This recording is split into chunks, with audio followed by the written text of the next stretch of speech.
Ito maganda 'to. Speaking of Kaufman, nagtataka raw po, eto, meron tayong, ano rito, meron tayong banat dito. Malamang hindi, it's either hindi alam o pero imposible, 'no? Sabi ni Kaufman, Attorney Kaufman, nagtaka kung bakit wala pa rin sa Senate website ang committee report ni Senator Amy Marcos hinggil sa illegal na pag-aresto kay FPRRD. 'Di ba? That report, committee report on FPRRD's illegal arrest, ayon kay Kaufman, hasn't been published in the Senate website. I wonder why. Ayan, nagtataka po. Hindi po namin alam na wala pala sa website yan. Ngayon ko lang narinig kay Kaufman. Nagtataka si Kaufman, bakit wala sa official website ng Senate itong committee report ni Amy Marcos. Amy Marcos, ngayong nanalo ka na dahil sinuportahan ka ni BP Sara. Bakit po paliwanag nyo naman sa amin, bakit hanggang ngayon wala po sa official website? Alam nyo kung bakit? Pag nasa official website yan, talagang yan po ay official na record na nagsagawa po ang Senado ng Pilipinas at illegal po. Pwede po nilang gamitin yan ng depensa ni Tatay Digong na yung ginawa sa kanya, pagdadala sa kanya ron ay illegal. Unlike nung sinasabi ng mga nagdala sa kanya doon na si Tatay Digong ay sumurrender. Di ba? Kasi sinasabi nila sumurrender si Tatay Digong. Bakit po wala sa official record? Hindi tuloy. Kasi gagamitin nga ng depensa yan. Mamaya po yung mga tanong, mawawala po tayo sa ating topic. So, hindi po sapat na napakita natin, Senator Amy, dapat tinitiyak natin, total, ikaw naman ang chairman yan, baka hiritan mo naman para maging official po. Kasi hindi po kikilalanin yan. Tinitiyak ko sa inyo na yan yung habol ni Kaufman dyan. Yun yung nasa report na illegal yung ginawa nila. At ito po hahabol to ni Kaufman. Isa po yan sa mga depensa natin. Ngayon, kung hindi nila kinikilala yung sarili nila rules kasi ng ICC yung yun nilabag. Sino nagsabi niya? Si Ascuña.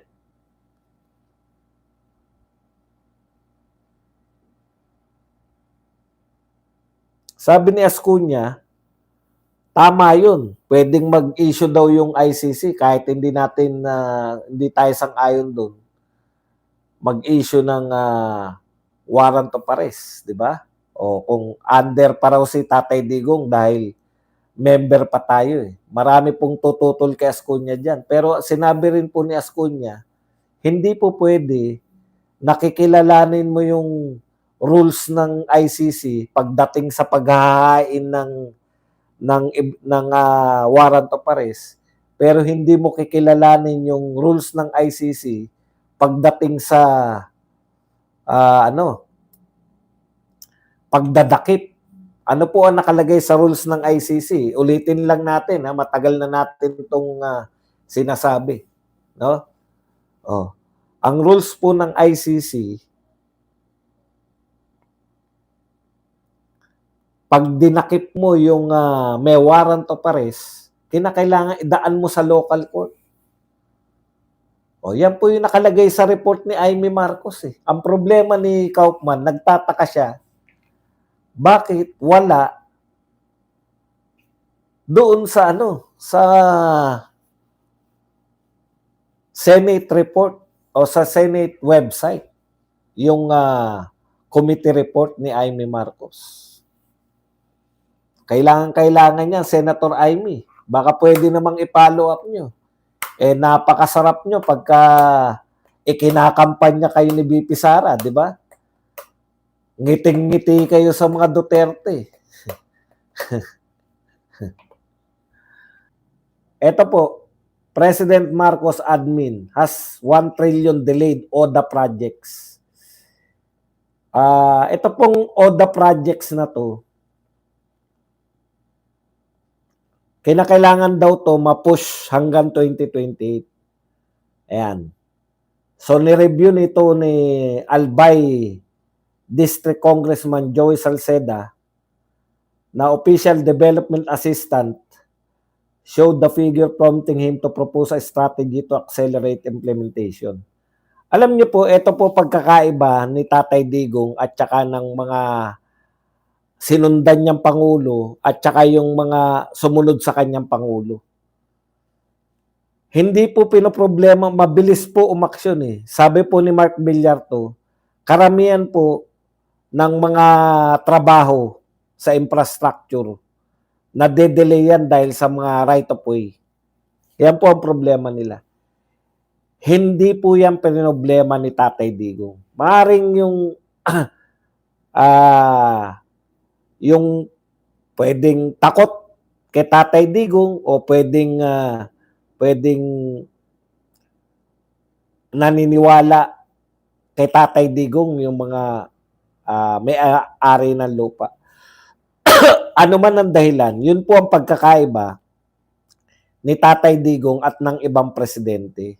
Si Tatay Digong naniniwala sa kanya kahit nga yung mga kumukontra naniniwala eh. Kinakailangan nilang sumunod. Kasi, maaaring takot lang sila kay Tatay Digong kaya sila sumusunod. Ang importante, sumusunod sila.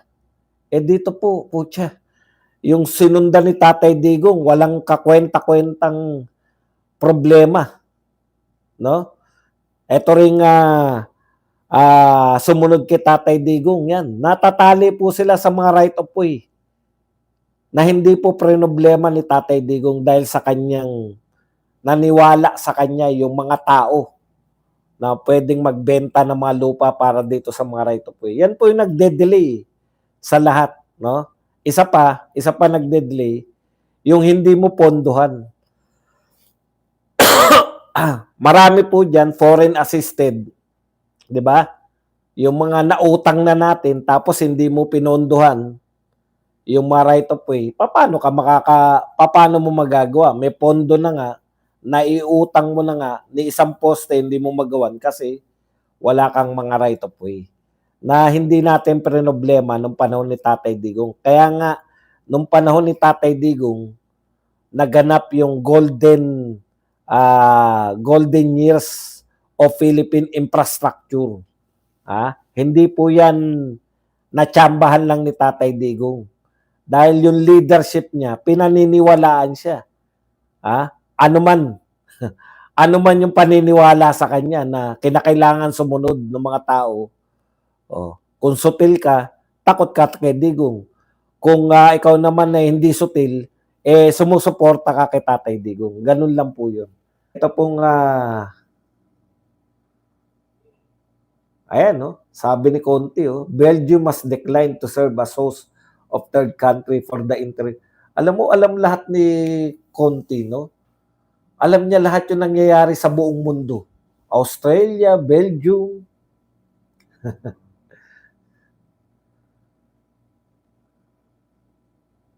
Ito po, pangiti-ngiti pa po si Auntie Claire, wala na po sa hulog yung bira, no? Wala na po sa hulog yung bira. Hanggang ngayon po, pinangangatawanan ni Auntie Claire na dapat daw, no? Pinapalagan pa rin ni Auntie Claire yung sinabi ni BP Sara na dahil ito ay personal, hindi niya po kinakailangang mag-explain. Sabi naman po ni Castro, kung walang mai-report, baka talagang walang natrabaho. Alam mo, Auntie Claire, Pinipiloso po nyo na lang, ginagawa nyo, tama si BP Sara, ginagawa nyo bobo yung mga tao, hindi naman kami bobo. Pinagpipilitan mo pa rin. Ako po, galing po ako sa gobyerno. Tama yung sinasabi ni BP Sara. Pag official business, meron kang pamasahe, may pang-hotel ka, may pambayad ka sa registration, no? Official business po yung pakay mo dun. No? Iba-iba po yan eh. Pag OB po, lahat sagot ng gobyerno. Kasi inutusan ka eh. Merong memo yan eh. Ikaw, Badong Aratilis, pinapupunta ka ng regional office sa Baguio City para dumalo sa konferensya. Yan po, official business po yun. Lahat po yun. Meron namang official time. Ano naman yung official time? Pag official time naman, ayun po, official business, talaga magre-report ka ron. Official time naman, hindi ka lang absent. Ha? Hindi ka po absent. Gusto mong umattend, pero hindi ka bibigyan ng pera. Karamihan po dyan sa official time, yung yung hindi naman kailangan, hindi ka naman inutusan ng regional, kunwari sa regional office, hindi ka naman inutusan ng regional office. Pero sa tingin mo, bilang pinuno ng isang maliit na institusyon, kailangan mo yan. Para hindi ka maabsenan, official time ang tawag doon. Pero sagot mo lahat. Official time ka lang. Pinapayagan ka, pero hindi ka gagastosan. Official time. Pag yung kay BP Sara po, hindi naman po siya. Personal nga eh. Di ba? At pinaalam niya po, personal. A-absent siya. Magli-leave siya. Bakit? May vacation leave ba? O pwede ba mag-leave yung mga government employee? Pwede. Magpapaalam ka. Tsak yan, pinayagan ng palasyo. Dahil pag hindi ka pinayagan, awol ka. Hindi maintindihan ni Auntie Claire eh. Nasabi lang ni BP Sara, ito yung kataga ni BP Sara. Sabi ni BP Sara, kahit na hindi ako I'm not in a holiday. Nagtatrabaho pa rin ako. Personal po yung pagpunta niya sa Australia, personal business. No? Paulit-ulit tong makulit na. Bakit mo pagre-reportin ng ginawa niya? Sabi ni BP Sara, kahit personal yung lakad niya ron, nagtatrabaho pa rin siya. Hindi maintindihan ng putya. Alam niyo po ba yun? Pwede po bang mangyari yung kahit nakabakasyon ka, nagtatrabaho ka? Pwede po, lalo na ngayon eh. Panahon na ngayon ng internet. Ano ba tawag ngayon? Digital age, cyber age na po. Pwede mo ngang i-meeting yung Office of the Vice President eh.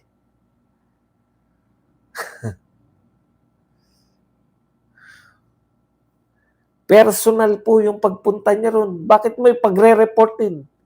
Tapos sasabihin pa kita nyo, kung walang mai-report, baka wala talagang natrabaho. Ano ba pakialam mo? Ano ba pakialam mo kung ikaw ay